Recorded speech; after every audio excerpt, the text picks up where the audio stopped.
Anunnaki came down here. They messed up the human genome. The humans were already here. I know because I was working with some ETs that supplanted a human race here, a colony from an Earth that was in the fifth dimension. And the humans were very passive and docile and very friendly, and the animals and that fifth dimensional Earth were very aggressive and very hostile.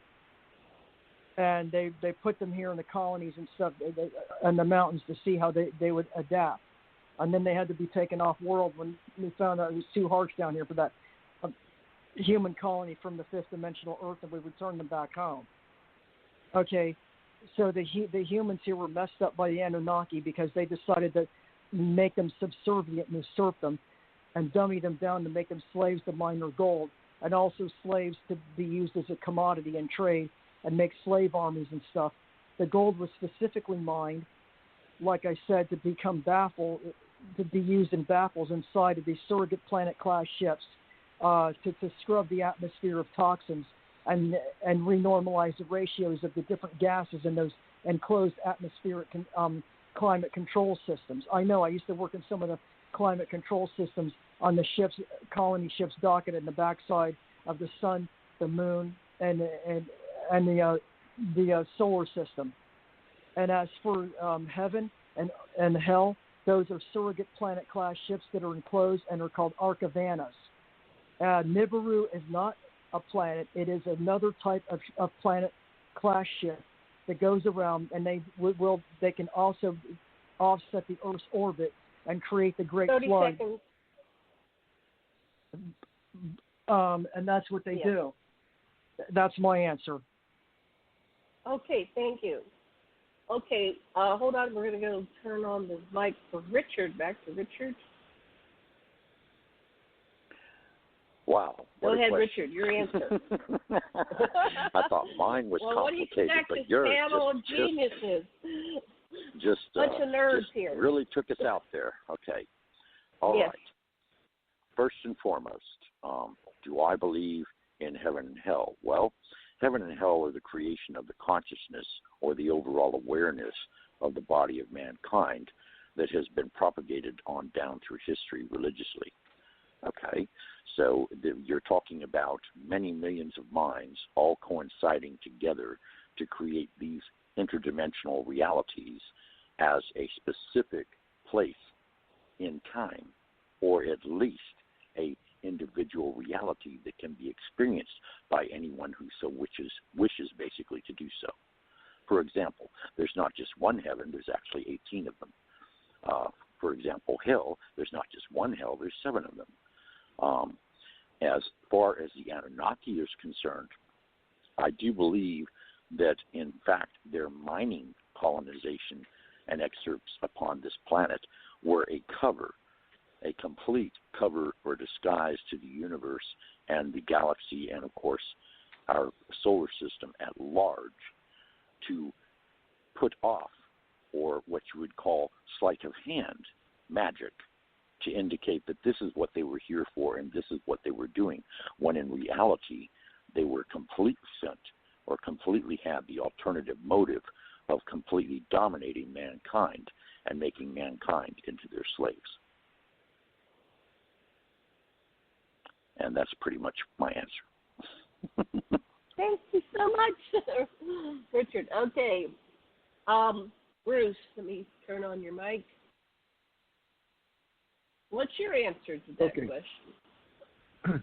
I have studied religion over the last 30 years very intensely because I mentioned earlier that I spent 7 years to the day with Bonnie, my late wife. And she turned out to be, when she died, she came back and told me that she was an ET. She was, her name, was spiritual name was Kahra, capital K, small a, capital R, small a, and that she was the leader of the Caledonians, and that she had come to Earth in order to fulfill biblical prophecy, that she was the woman who bore the male child in Revelation chapter 12. And it wasn't until 2000, 2010 that I discovered this, that evidence for, that her whole life was perfectly choreographed to follow those 17 verses in chapter 12. And what that she gave virgin birth in 1967, August 1st, to 2 children, a male and a female, and they were immediately taken up into space. She was also, was, as I said, the leader of a group of extraterrestrials that I now know were part of the Anunnaki, and they were responsible for trying to roll out the prophecy that is given in the Bible.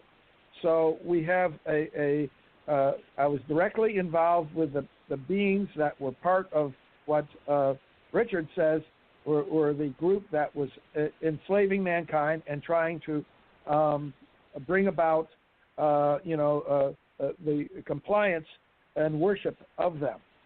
And Kahra was, interestingly enough, means a spirit of goddess, and she was the goddess that the Egyptians, the Isis, Nephthys, Set, and Osiris worshipped back during that period of time.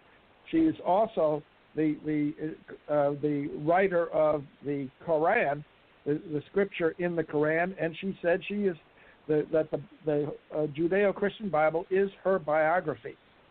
So I had direct contact with the very beings that Richard was saying, and Janet, you say, are trying to control humanity. Okay. Are you done? You complete? I'm done. Is that enough? Thank you very much. Cool. That's sufficient. Thank you. I'm going to go on to Theresa. Hold on. There we go. Turn on mic. There you go. Now I hear unmuted. Now I hear it. Okay. Now, regarding okay. work. Okay. Regarding me and the way I identify and I witness is the words we're talking about are only of stories that have been created by thought forms. And many thought forms where I relate to who I am after dying many times in this reality is life after life and life after death. So in those realities where I am presently, it's like interdimensional travel, is the fact that I know I'm here now in this reality, but it's like I would prefer to use the term of entertainment and gaming because this is a radio show on radio waves that we're creating together, so we're all creators. Now, this is the same way that humanoids have met on the planet in order to have a physical reality to entertain each other on a learning planet or to some prison planet. So that's where a lot of these dualistic words come from. But in my level of education, above this reality and above this dimension is we're working in spaces that you can't even imagine on the planet because in this reality, I've been in them, and I can't explain how you can walk into a home or a ship 30 by 30 and it open up to a whole nother reality. So we're working on that, and right now they're called magnetic monopoles, according to Dr. Richard Allen Miller. So I'm here learning to communicate and work with ontologists.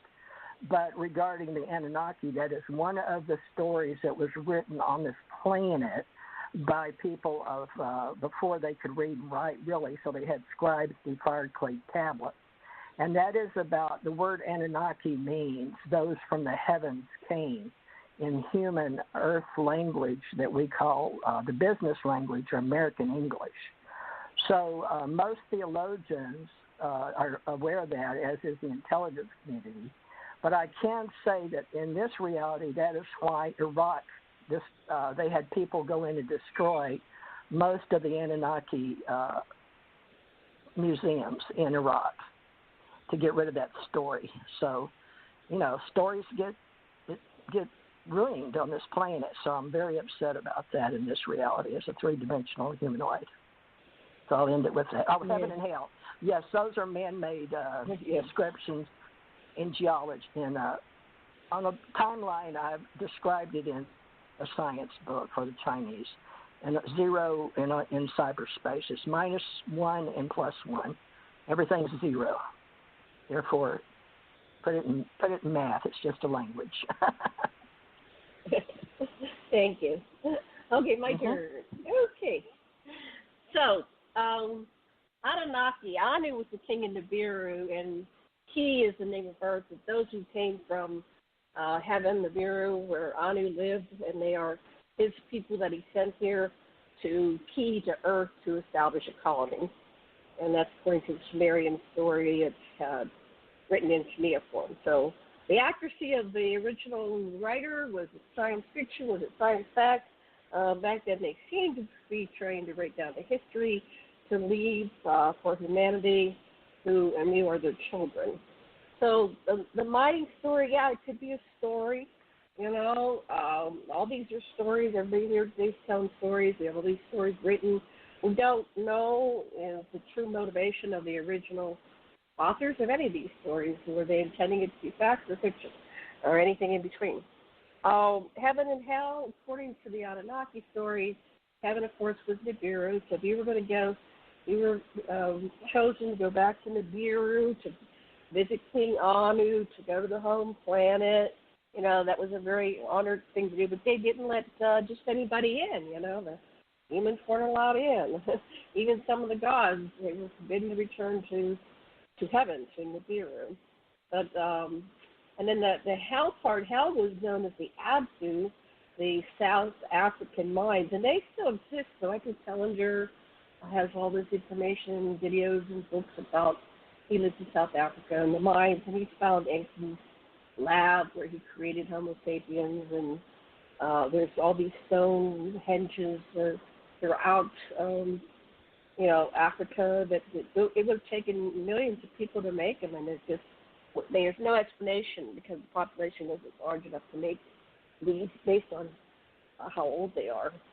But as for a spiritual place, I've been dead and came back, and I've worked with the dead, and they seem to have, it's like a state of being, whether they experience heaven, good experiences after they die. I think that's another whole thing. George Harrison kept saying the names of God, so at the moment of death he would meet God. So a lot of people do things to try to end up on a good side, and if you go to the stories about people when they die and they come back, or they do, regression to the life between lives.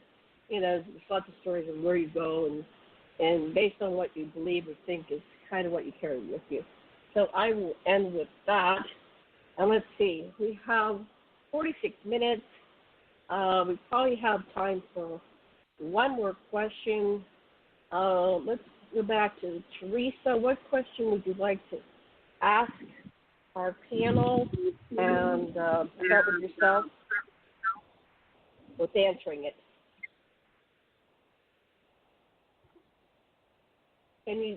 Theresa, are you there?